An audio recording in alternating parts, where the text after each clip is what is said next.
Fala galera, tudo bem? Sejam todos bem-vindos. Sou o professor Yuri, professor de Geografia aqui do Conceito, né? Vamos agora resolver as questões no que concerne aí a prova da UES 2025.2, uma prova com assuntos variados que vão envolver geralmente um padrão, né, de comportamento da UES.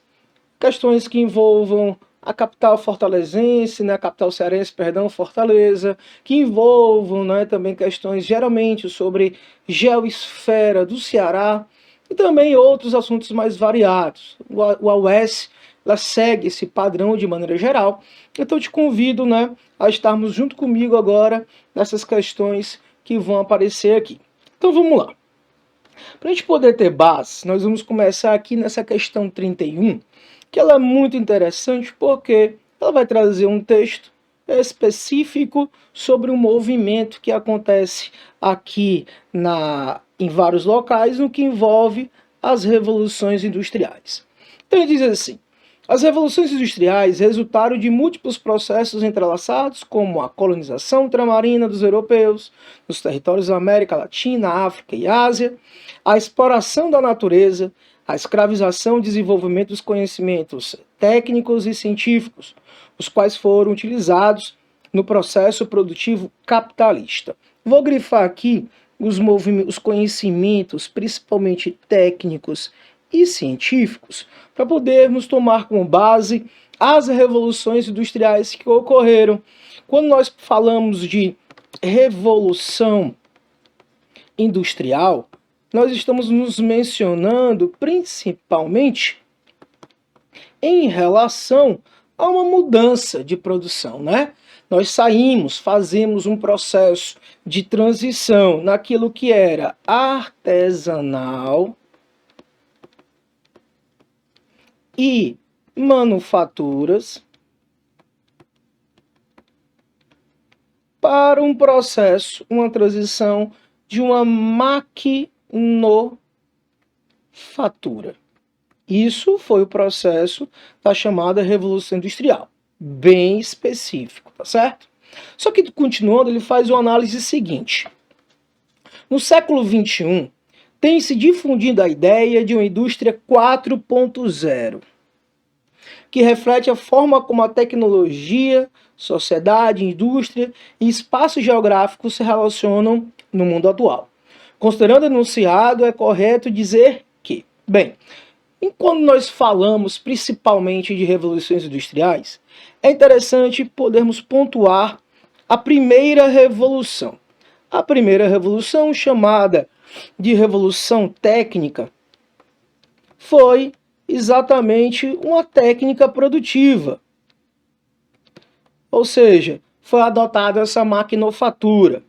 Quando falamos da segunda revolução, estamos falando ali de uma revolução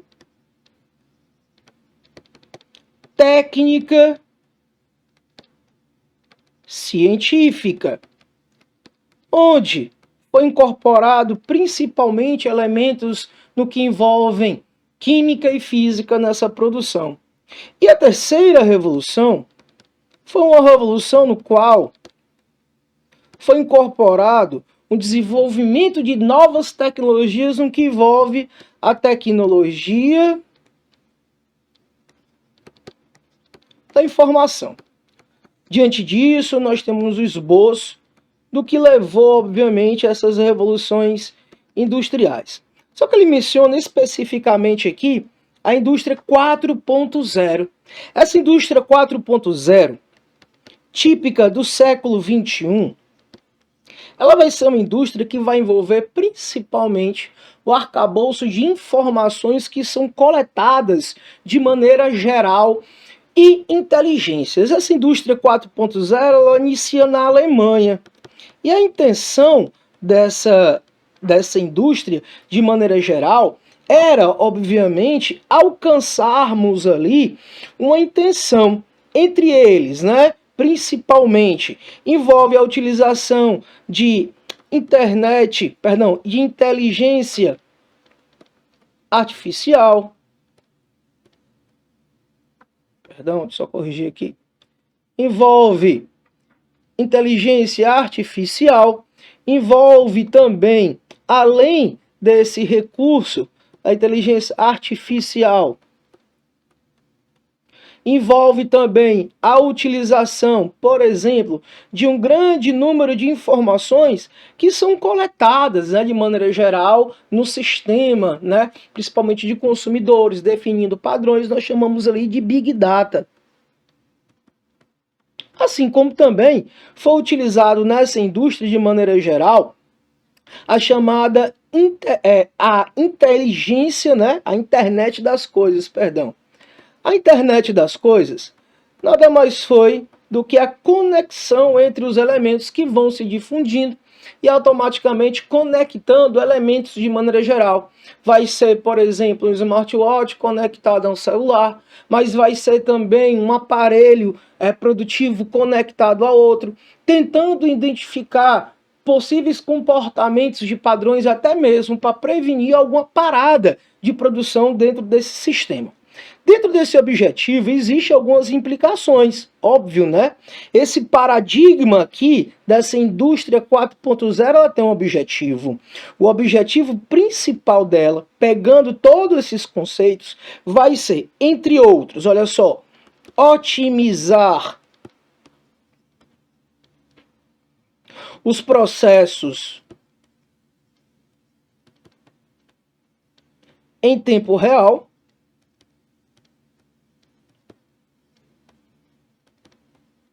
vai ter também como principal objetivo aqui tornar uma produção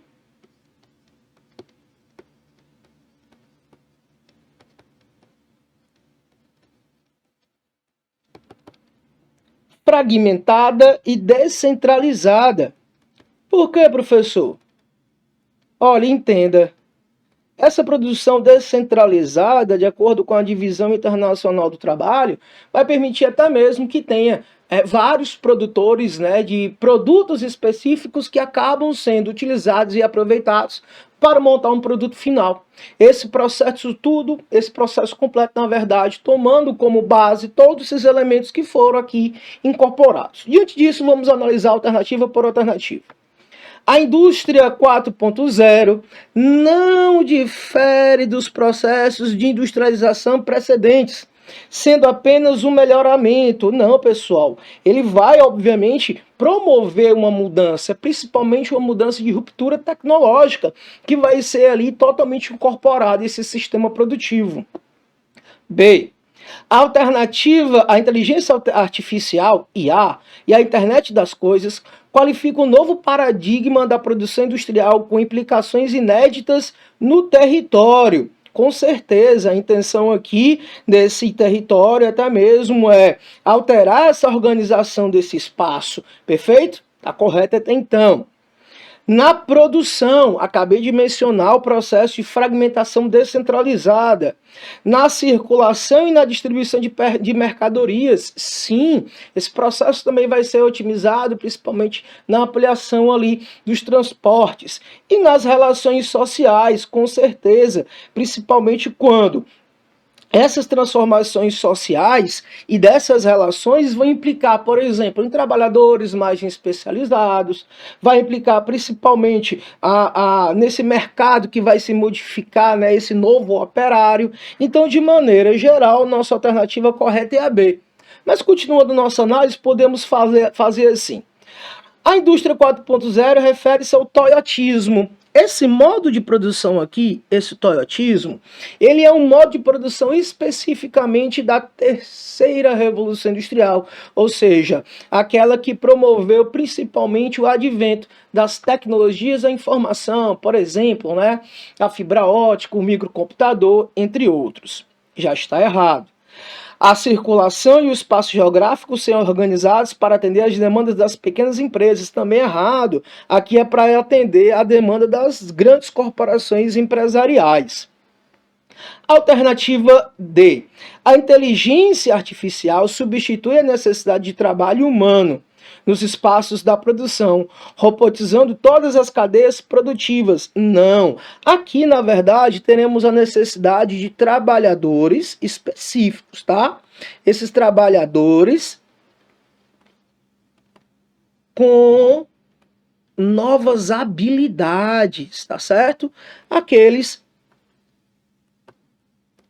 que controlem automaticamente conceitos, algoritmos, que consigam, obviamente, estabelecer comandos, controlar uma cadeia produtiva, vai ser um trabalhador também multitarefa. Então, automaticamente, não vai ter a substituição, vai ter, obviamente, aqui uma necessidade de uma especialização. Então, para nós, a nossa alternativa correta é a alternativa B, nessa questão 31. Beleza? Que questão maravilhosa, o S aí, ela trouxe uma questão que tinha a necessidade de envolver um bom raciocínio, né, para poder resolvê-la. Diante disso, vamos para a próxima, tá? Que também está atrelado ao assunto que até começamos aqui na questão 31. Vejam só. De acordo com o geógrafo brasileiro Milton Santos, o chamado pai da geografia brasileira, as mudanças que correspondem ao período atual da história, iniciado a partir da década de 70, apresentam conteúdos sociais, técnicos e políticos que os singularizam frente aos períodos anteriores, resultando em um novo meio geográfico. Muito importante mencionar isso. A interdependência entre os lugares, a mais-valia globalizada, a competitividade entre os lugares, a centralidade do consumo e das finanças são algumas de suas características. Assinale a alternativa correta que designa o meio geográfico no período considerado. Então, pessoal, esse meio aqui, iniciado na década de 1970, ele foi, na verdade, um conceito que foi analisado a partir de um novo meio geográfico.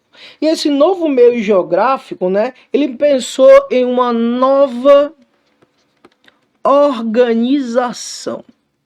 Essa nova organização espacial, definida a partir principalmente das mudanças promovidas a partir de quê? Principalmente das mudanças tecnológicas. Essas mudanças tecnológicas, pautadas em quem os controlava também, tá certo? Levou um mundo globalizado. Esse mundo globalizado ultrapassou aquilo que nós chamamos das barreiras geográficas. Ultrapassou o espaço da distância, ultrapassou a dificuldade da comunicação. E isso tudo foi possível através, iniciado, né, nessa data, nessa década específica, a partir da terceira revolução. Deixa eu reescrever aqui, pessoal.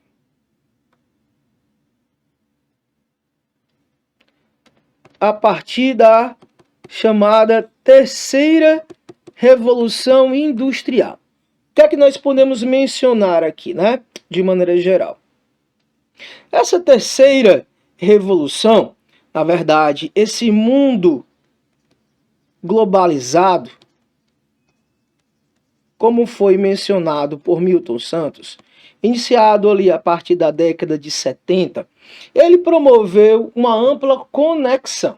Esse mundo globalizado, como foi mencionado diretamente, ele envolvia ali uma perspectiva de uma sociedade conectada. Essa conexão, essa sociedade conectada, principalmente através dos meios de comunicação. Esse mundo, que agora conectado, ele levou automaticamente a uma ideia direta no que envolve essa superação das barreiras geográficas. Sendo que essa superação dessas barreiras geográficas,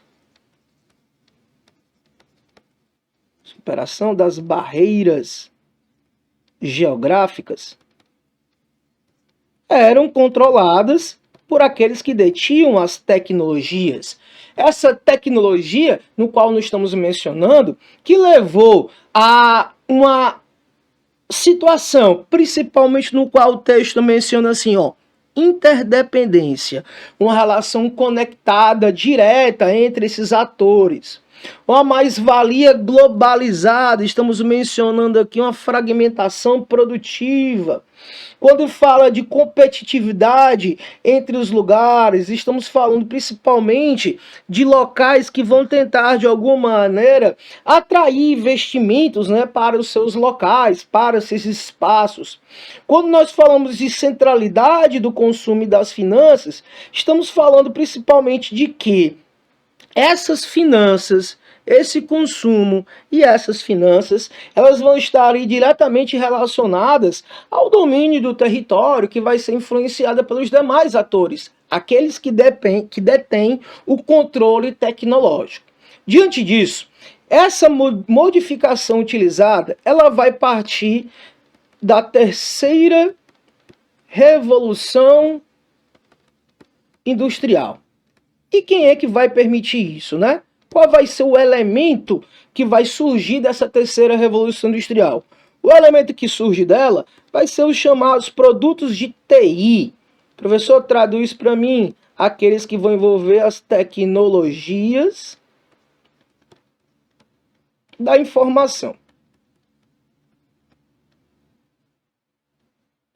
Diante disso, nós encontramos então um comportamento direto. Essa terceira revolução, ela não vai abandonar as características anteriores, que vai ser um espaço, um meio integrado, né, globalizado, que ao mesmo tempo conecta, mas também causa desigualdades. Vai ser um movimento agora onde as grandes corporações financeiras, as bolsas de valores, o mercado vai ser globalizado, a produção vai ser fragmentada de maneira geral, aonde nós temos, olha só, uma produção e o consumo diretamente em rede.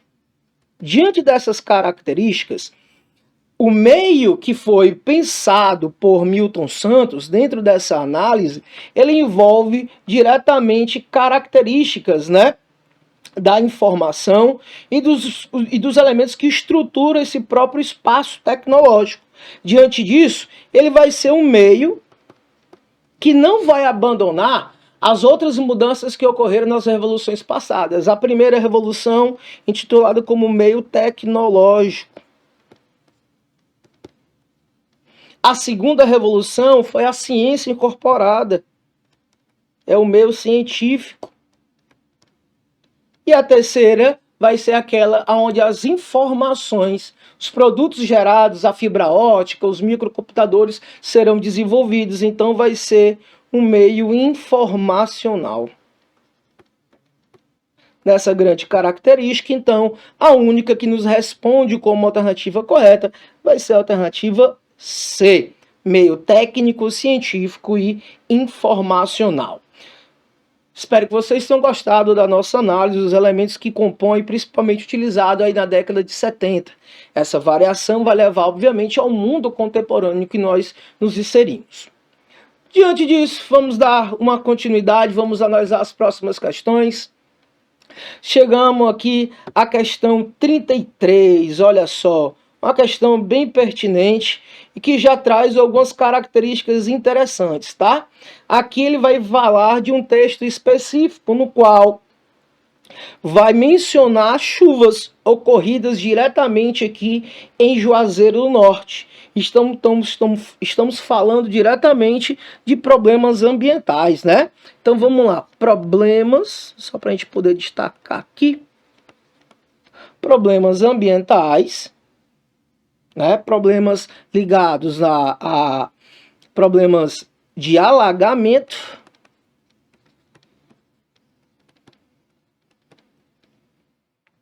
e inundações. Esses problemas, eles acontecem especificamente aqui no ambiente urbano. Ele vem falando também que houve uma chuva muito intensa, né? de 120 milímetros nesse município. Trazendo ali, principalmente, né, alagou da região que transbordou, alagou dezenas de casas e estabelecimentos comerciais da região. O trânsito foi interditado. A população diz que toda vez que chove, a lagoa transborda e invade a Avenida Praça do Heraldo Castelo. A Avenida Padre Cícero, em poucos minutos de chuva, a água transformou a via em um rio. Alguns carros apresentaram problemas mecânicos. O que é que nós podemos entender sobre essa questão, né? Estamos falando principalmente de que houve mudanças nesse espaço urbano. Essas mudanças envolvem principalmente, né, o crescimento urbano, houve ali uma expansão dessa cidade. Esse crescimento urbano, geralmente feito de maneira desorganizada. E óbvio, né?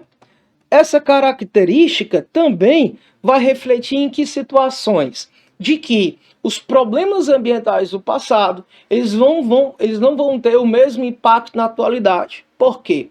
Na atualidade nós temos uma nova dinâmica, a maior presença de pessoas, a ocupação de espaços inviáveis. Isto aqui está diretamente relacionado à preocupação com esse espaço. Diante disso, é necessário entender também o plano urbano, né? Então, o planejamento urbano desses espaços, que são diferentes daqueles do passado. A questão atual envolve uma outra dinâmica. Dessa maneira, então, nós temos aqui, com base no texto, as alternativas, a alternativa correta. Planejamento urbano não está adaptado às condições odiernas. Professor, o que seria condições odiernas? As condições atuais. Exatamente as novas mudanças que estão mencionando. Um crescimento urbano de forma desorganizada, ocupação de espaços inviáveis ou vulneráveis. Então, até agora está correto, dizendo que o planejamento urbano não está adaptado a essas novas condições.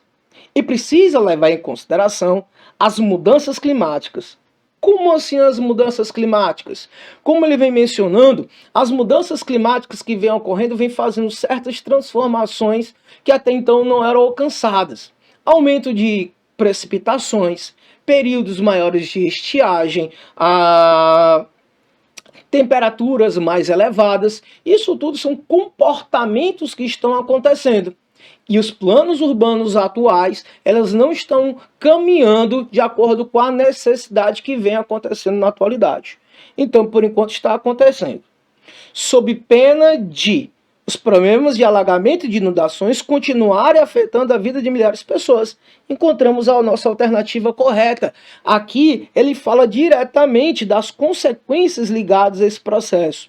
Uma das melhoras que poderiam pensar exatamente nessas situações vai ser ligado ao plano urbano, um melhoramento em relação à questão da drenagem das águas, principalmente quando tem essas chuvas intensas. Poderia ser também a criação de áreas verdes para poder absorver essas águas dessas chuvas intensas, né? Áreas de parques e afins. Não ocupação de espaços que nós chamamos ali de planícies de alagamento, que são locais, né, que estão nas bordas de corpos hídricos. Então isso aqui envolve o plano urbano, envolve a maneira de organização dessa cidade. Mas vamos analisar as outras alternativas, né? A B. As cidades sempre foram espaços desiguais. Sim, é um espaço que mostra ali, obviamente, que existem conflitos dentro desses locais. E a política pública urbana e as técnicas de gestão não são capazes de resolver esses problemas, devido à localização inadequada das cidades e à submissão do homem à fúria da natureza. Errado. Quem é diretamente responsável por alterar, gerir, até mesmo propor uma melhor intervenção nesse espaço é o poder público. Vai ser sim aqueles que são responsáveis pela cidade. Então, errado essa nossa análise. C. Todos os citadinos são afetados de maneira igual. errado. Isso porque todos os cidadãos são afetados de maneira igual. Isso porque nós sabemos que a população que tem menos recursos,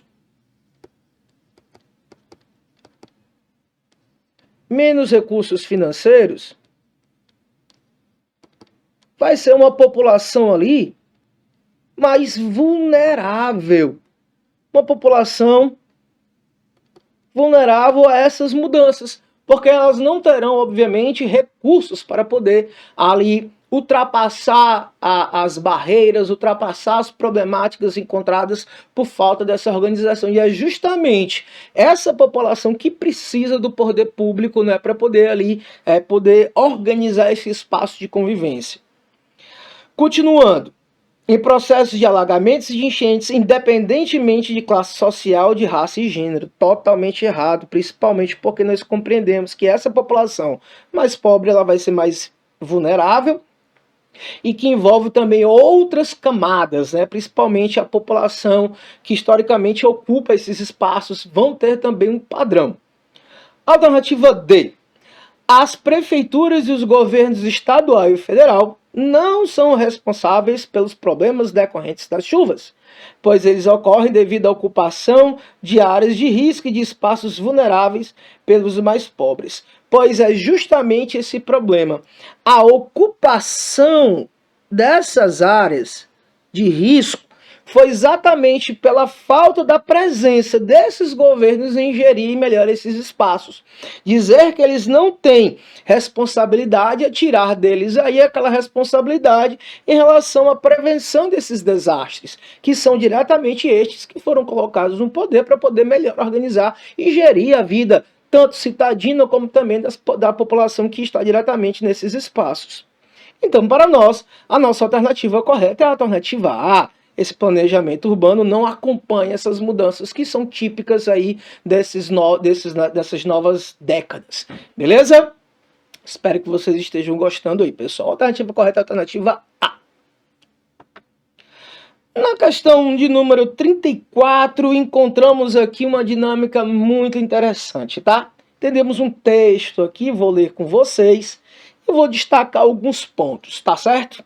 Vem dizendo assim: maior economia do Nordeste, Fortaleza, bem importante destacar isso.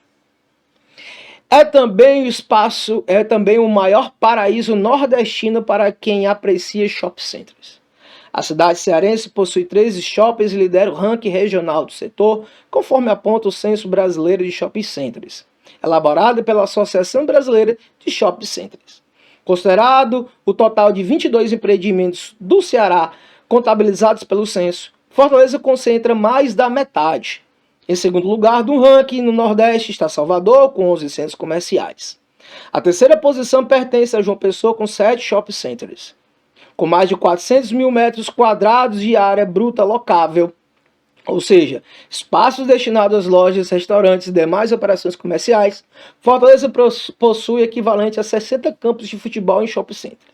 O que é que nós podemos mencionar aqui? Primeiro, de maneira geral, primeiro ponto é exatamente a maior economia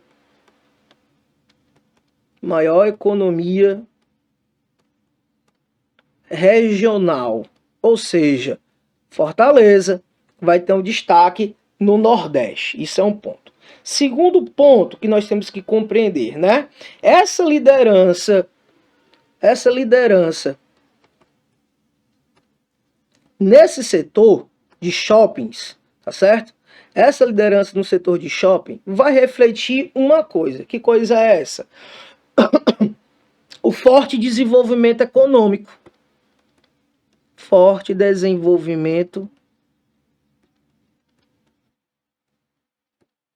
econômico e um poder também. Esse desenvolvimento econômico ele é responsável diretamente por um fator, principalmente de alteração de espaço. Por quê? O espaço ele é o reflexo também do poder financeiro encontrado ali. Só você perceber que a maior economia do Nordeste vai apresentar ali o maior número de shopping centers. E essa força ela vai determinar, por exemplo, novos centros comerciais, novos corredores de consumo, vai encontrar também uma modificação em relação a esses empreendimentos estarem em busca dos consumidores, descentralizando esses espaços. Diante disso, diante das nossas afirmações, vamos lá analisar um por uma. Com base na passagem anterior, assinale VOF nas sentenças. Vamos lá.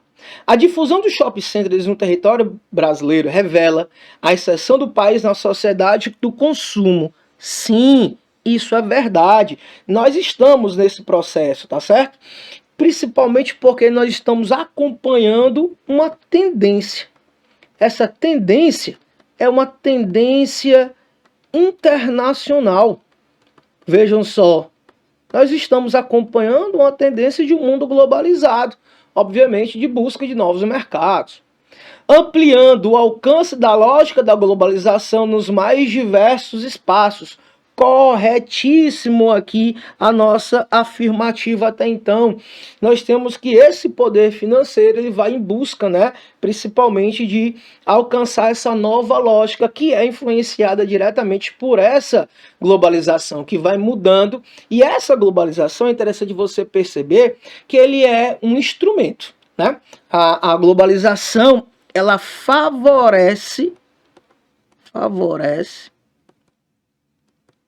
o sistema capitalista.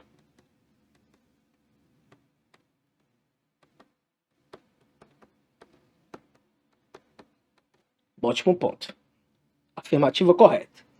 Na próxima afirmativa vem dizendo assim: os shopping centers são espaços democráticos e públicos. Vamos destacar aqui, dizer que ele é democrático e público, que torna a vida urbana mais agradável e segura.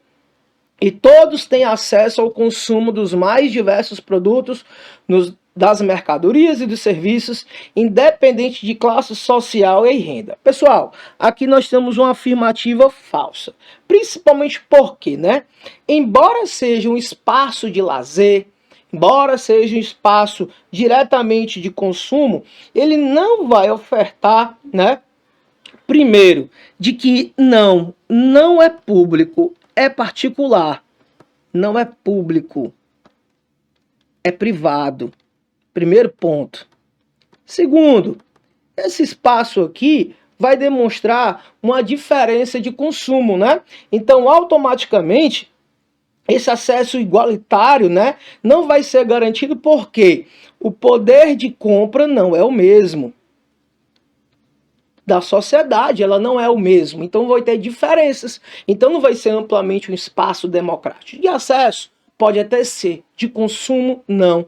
Então o poder de compra é diferente. Opa.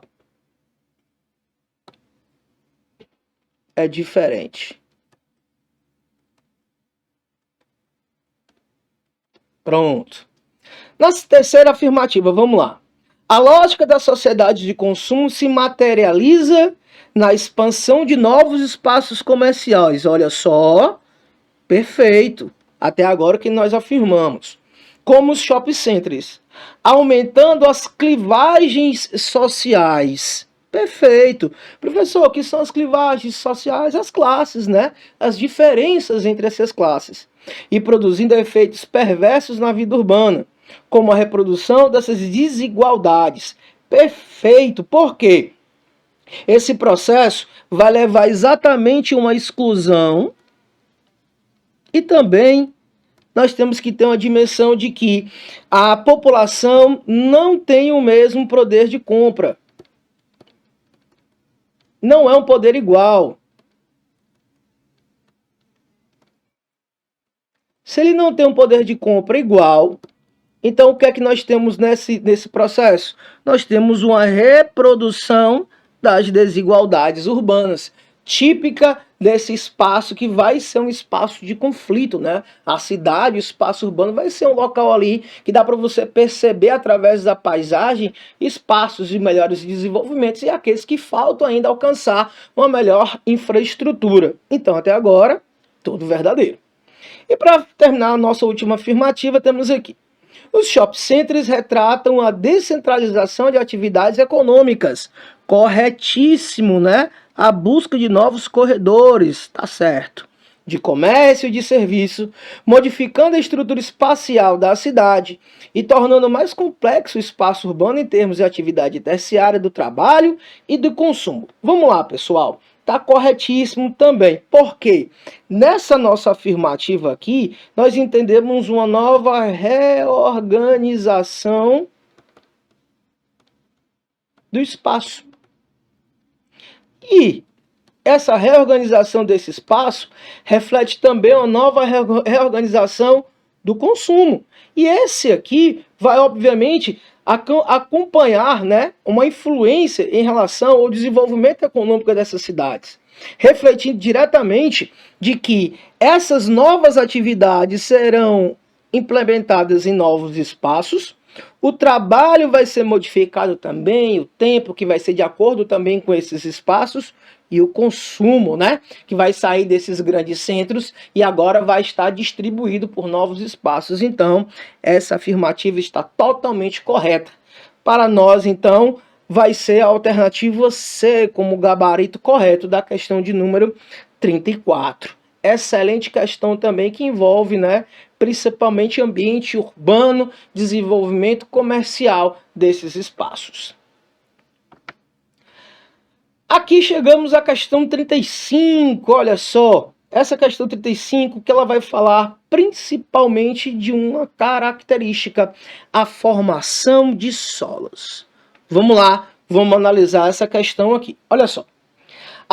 As características que distinguem os principais tipos de solo resultam dos regimes de formação desse solo, que variam principalmente por causa do clima e da vegetação.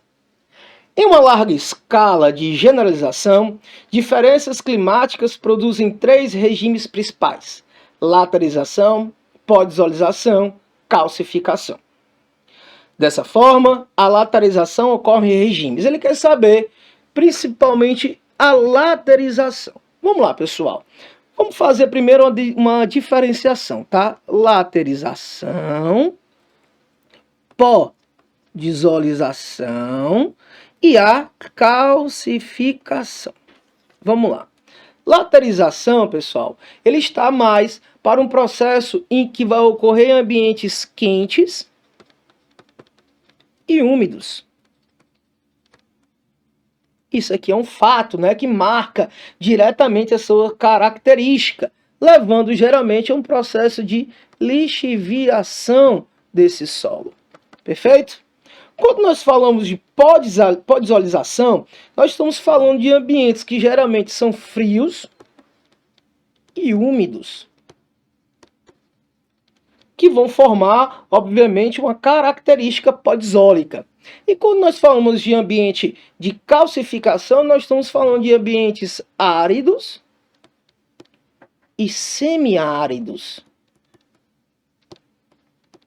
onde aqui houve, olha só, pouco intemperismo químico.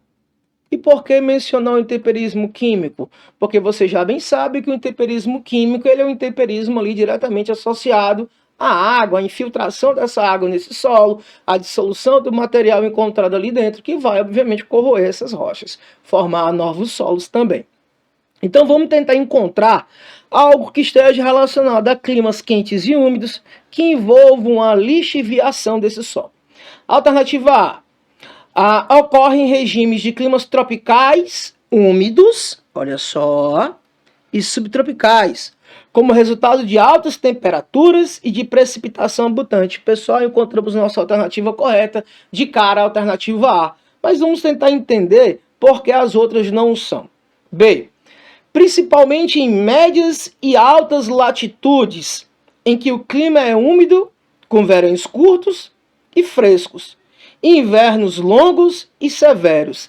Essa característica aqui é uma característica de um solo, principalmente que vai apresentar a podisolização. lateralização. E para podermos compreender também, tá?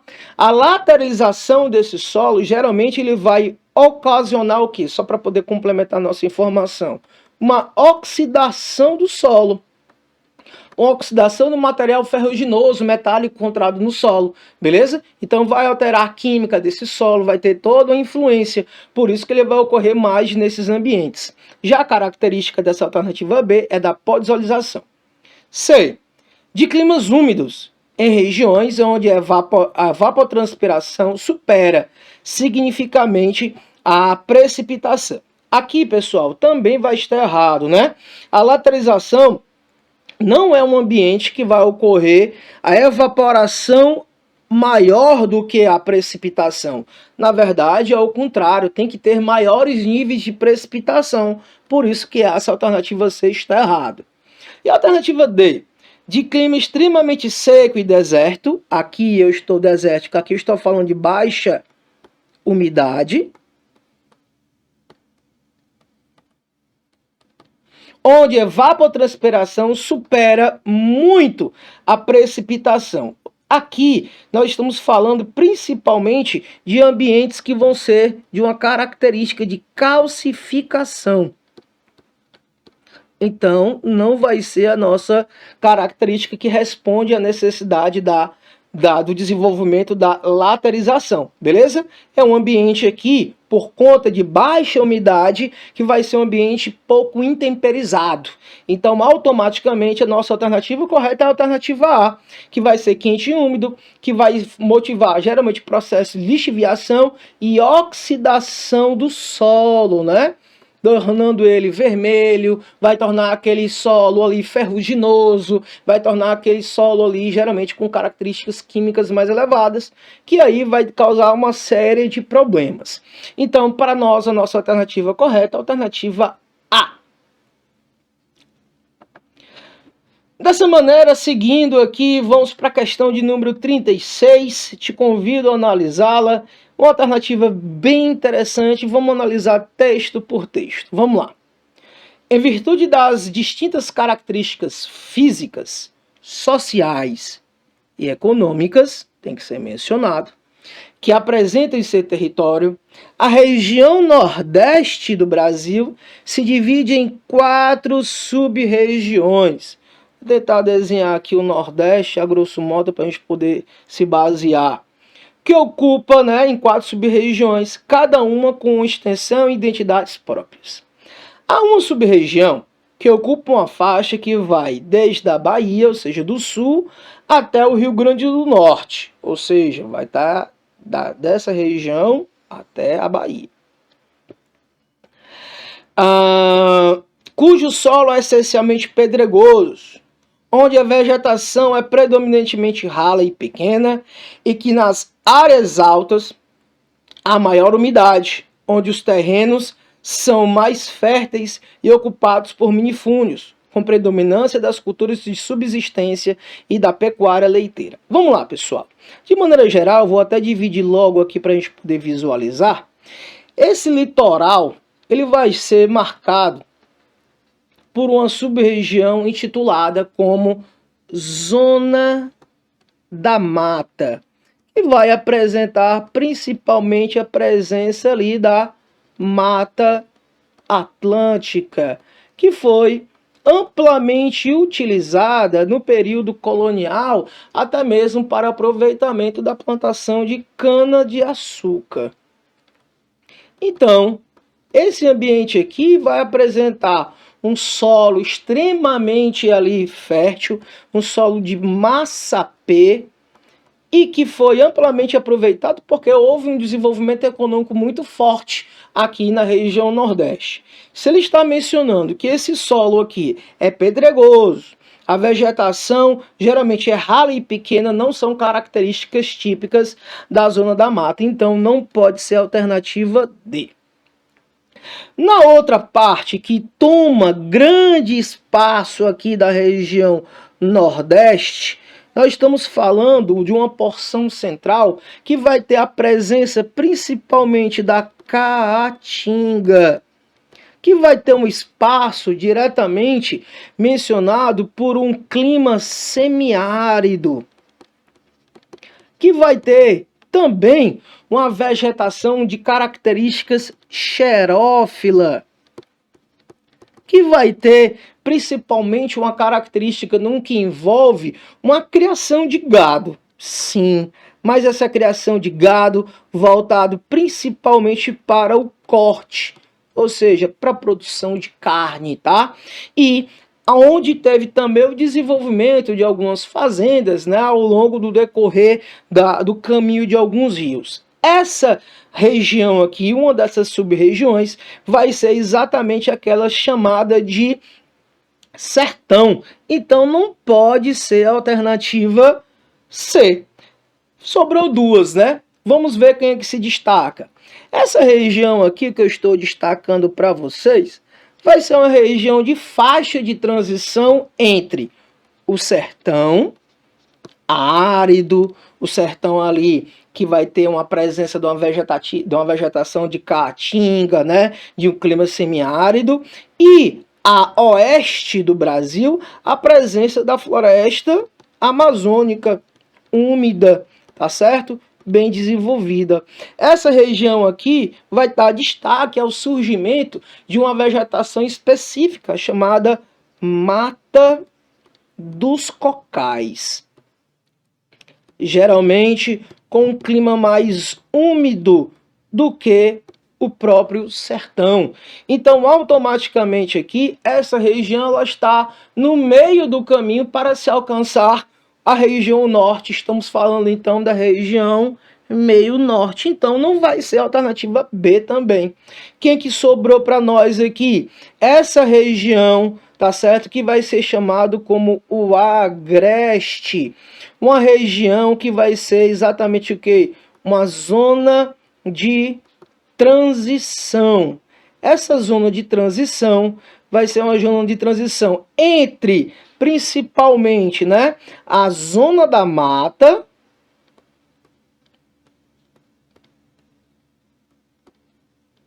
e o sertão. Essa característica vale atribuir principalmente vegetações distintas. Mais próximo do litoral, uma vegetação maior, mais desenvolvida, mais úmida. Se for em áreas de relevo mais elevado, também vai apresentar uma característica diferente, principalmente nas áreas mais altas vai ter maior umidade, onde geralmente os terrenos vão ser mais férteis, vai ter até o aproveitamento ali da policultura nestas regiões. Porém, chegando mais para próximo do sertão, vai ter uma diminuição dessa vegetação que vai ser menos desenvolvida, começa a ficar mais árida. Essa região aqui foi historicamente utilizada para a criação de gado também. Só que esse gado, bem diferente daquele utilizado no sertão, foi voltado para a produção de leite, né? Então, a produção leiteira. Então, automaticamente, a região que nos contempla nessas nossas características aqui vai ser quem? O Agreste. Então, para nós, a alternativa correta, a alternativa A. Beleza? Espero que vocês estejam gostando, pessoal, da nossa análise. É isso aí. Bora lá. Dando continuidade, chegamos aqui à questão de número 37. Ela traz umas características que vão envolver até mesmo temas mais atuais. Olha, professor, por que atual? Ele é atual porque o atual presidente dos Estados Unidos, Donald Trump, que foi eleito para esse mandato de agora, esse mandato atual dos Estados Unidos, mencionou, obviamente, de que existe uma região intitulada como Golfo Americano, tá? Esse Golfo Americano, embora mencionado pelo presidente, ele não é um termo correto. Primeiro, porque esse termo ele não está relacionado ao território que banha, né? Vai banhar o México, vai banhar o sul dos Estados Unidos também, vai ser uma região rica em petróleo, isso já é mais uma intenção, obviamente, de demonstrar poder sobre essa região, de tentar influenciar o domínio dos recursos também encontrados nessa área. Embora até mesmo ali empresas de internet, algumas empresas já estejam adotando esse termo, ele não é um termo válido cientificamente. Beleza? Então vamos lá, vamos analisar aqui até mesmo essas nossas informações.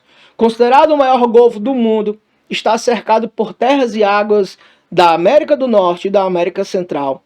Recentemente, seu toponímio foi questionado pelo recém-eleito presidente dos Estados Unidos, Donald Trump, como eu mencionei para vocês, chamando essa região de Golfo Americano. Com uma superfície de aproximadamente 1.550.000 quilômetros quadrados, seu subsolo é rico em petróleo, por isso a intenção de se ter o controle da região, além de ter sido palco de disputas geopolíticas durante a Guerra Fria. Muitos especialistas o consideram um mar dentro de um oceano, amplamente cercado pelo continente americano. De maneira geral, nós temos um golfo com essa característica aqui, tá certo? Aqui o sul dos Estados Unidos, tá certo? Região que envolve aqui já o México. E esse golfo, ele vai ser exatamente o que, né? Uma região litorânea que vai ter acesso ao mar aberto. Por isso que também vai ter uma influência principalmente no que envolve navegações, tá certo? Esse processo aqui nos indica de que o enunciado vai se tratar de uma região. Primeiro, não é Golfo Americano porque não é o termo oficial, foi o termo utilizado aí pelo atual presidente dos Estados Unidos. Não vai ser Golfo das Antilhas, tá certo? Porque nas Antilhas não existe, né, uma designação geográfica para essa informação. Não vai ser o Golfo do Canadá, porque o Canadá não possui uma região com essas características, então nos indicando que a alternativa correta vai ser o Golfo do México, né? Uma região importantíssima ali de desenvolvimento portuário, de exploração de petróleo, então que vai apresentar uma importância econômica para este país e que está de acordo, né, com o tema atual, até mesmo com a intenção desses movimentos de soberania territorial, domínio territorial. E para os conceitos de geografia, a gente bem sabe de que domínio de território significa domínio de poder, uma relação de poder com o espaço. Então isso aqui também reflete diretamente essas nossas características que estamos mencionando, tá? Essas disputas geopolíticas. Beleza? Então é isso, nossa questão 37, tá bom? E para finalizarmos, vamos alcançar, olha só, a questão de número 38, perdão, que vai falar sobre o Ceará. Vou ler com vocês aqui esse texto, tá certo? Para a gente poder compreender a maneira como ele funciona. Vem comigo.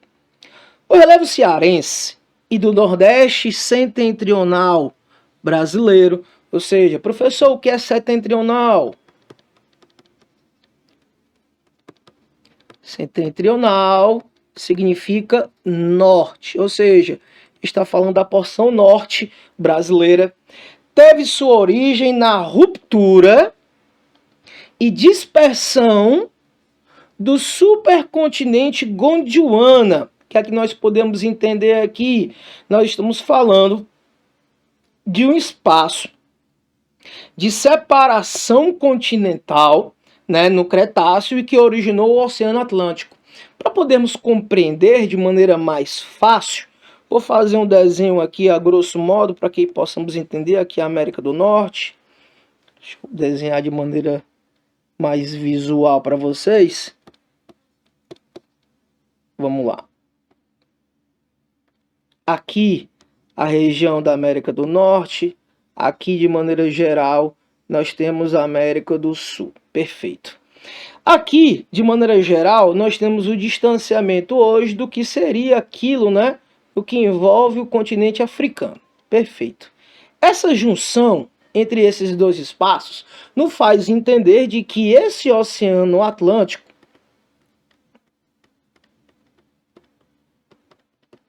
ele surgiu, ou seja, houve um movimento de divergência tectônica entre essas placas. Isso é um ponto. Outro é, para que possamos entender que isso aconteceu, né? Isso nos indica de que nesse meio, entre esses espaços, deixa eu só apagar aqui para a gente poder visualizar melhor. Nós entendemos que nesses espaços, bem aqui, existiu uma intensa atividade tectônica.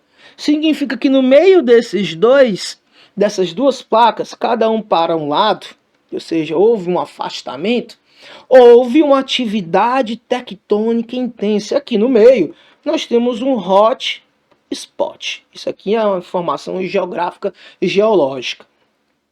E esse processo de separação fez com que tivesse, né, uma atividade magmática muito intensa, fazendo com que em diversos locais tivesse o soerguimento, principalmente de terrenos de elevação de relevo, tá certo? De origem magmática. Ora, nós estamos falando de magma em um processo de ascensão que vai quebrar a litosfera e afastá-las a partir desse movimento de convecção, né? Então, nesse processo de afastamento, vai surgir diversas serras de origem cristalina, tá certo? Que vão, ao longo de milhares de anos, passar por um processo de erosão. Obviamente, esse processo de desgaste que acontece. Então essa é uma explicação do que aconteceu e até mesmo o surgimento do Oceano Atlântico. Ou seja, o Oceano Atlântico só surge por conta desse afastamento e a ocupação das águas nesses espaços. Vamos lá. Aqui uma bela leitura de Wanda Claudino Salles, né, uma geógrafa brasileira, fez parte durante muitos anos aí do corpo docente da UFC, foi minha professora, excelente profissional. Ela diz assim: sobre a compartimentação do relevo do Ceará resultante desse processo, é verdadeiro afirmar: os relevos elevados do estado do Ceará, que corresponde a morfoestruturas soerguidas. Professor, o que é morfoestrutura? São essas serras. Durante a abertura do Oceano Atlântico no Cretáceo, foram sendo erodidas e esculturados ao longo do Cenozoico. Pessoal, correta até então essa afirmação. Isso porque esses movimentos tectônicos afastaram, fizeram soerguir o material magmático e junto com ele elevaram esse relevo, formando, obviamente, essas serras que são encontradas nessa região, né? Então nós temos aí essa característica que aconteceu ao longo desse processo, que vai ser a formação do relevo e depois a esculturação originada a partir da erosão. Correta até então. Vamos tentar entender o porquê que as outras não estão corretas.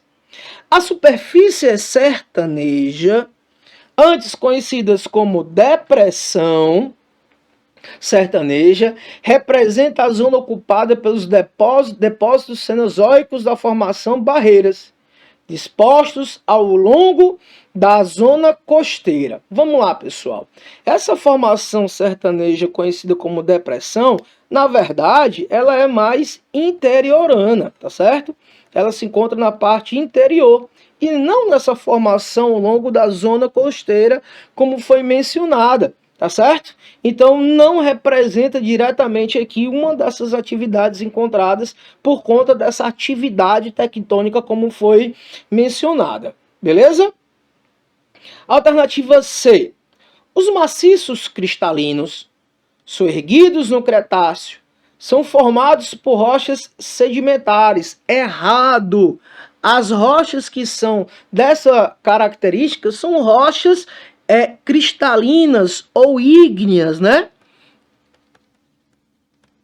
De característica cristalina ígnea. Professor, o que é que significa ígnea? De origem magmática, tá certo?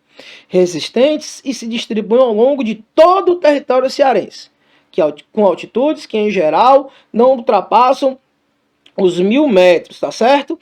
Essa característica também está errada. Vão ter alguns que podem ultrapassar esses 1000 metros, beleza? Então não vai ser correto aí essa nossa alternativa. E a alternativa D. Os platôs sedimentares apresentam antigas bacias tectônicas pré-cambrianas. Estão situados nos maciços centrais do Ceará. Vamos lá, vamos tentar entender aqui. Esses platôs sedimentares não representam essas bacias tectônicas pré-cambrianas, porque são estruturas mais antigas. E só para a gente poder ter dimensão, não estão diretamente ligados a esses maciços centrais, de forma alguma, tá certo? Porque a bacia tectônica, obviamente, ela vai ser ocupada ali por sedimentos, tá certo? Então não está ligado a esse seu processo de maneira geral. Tranquilo? Então nós encontramos que a nossa alternativa correta, ela vai ser a alternativa A, o processo da formação do oceano, o processo de formação aqui, principalmente dessas estruturas soerguidas de origem cristalina, beleza? Formada por rochas, principalmente, né, para a gente poder ter dimensão, essas rochas, esse relevo elevado, por rochas ígneas, ou até mesmo metamórficas, vão ser as estruturas que correspondem diretamente ao que foi mencionado aqui nesse texto da Wanda Claudino Salles. Beleza? Então, para nós, a alternativa correta, a alternativa A. Espero que vocês tenham gostado, pessoal, da nossa análise, tá certo? Espero que vocês tenham aí abraçado nossas informações. Fico com vocês, deixo um bom abraço para vocês, bons estudos e vamos continuar aqui firme e forte nessa busca da nossa aprovação. Beleza? Forte abraço, professor Yuri. Tchau, tchau. Valeu, galera. Tamo junto.